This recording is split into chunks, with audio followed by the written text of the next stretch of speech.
చింతతొక్కు తయారు చేసే విధానం.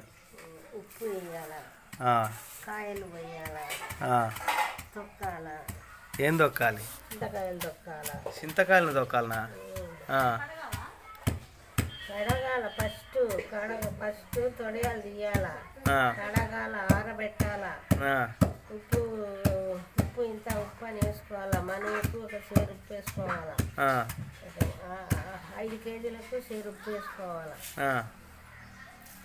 ఇంకా 10 రోజులు మగ్గని ఇచ్చినాక మళ్ళా తెల్లవాయలు, జీలకర్ర, మెంతులు, టమాటాలు ఒక 2 కేజీలు వేసి అంత నల్లేరు కూడా వేసుకొని నల్లేరు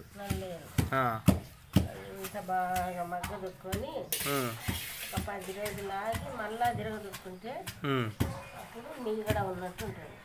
మీగడ ఉన్నట్టు ఉంటుందా? తీయగా ఉంటుందా?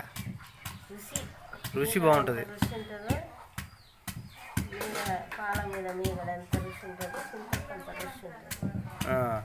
అప్పుడు కొంచెం పచ్చిమిరపకాయలు వేసుకొని ఇంత తొక్కు వేడి అన్నంలో ఇంత నెయ్యి వేసుకొని తింటే అంత బాగుంటుంది.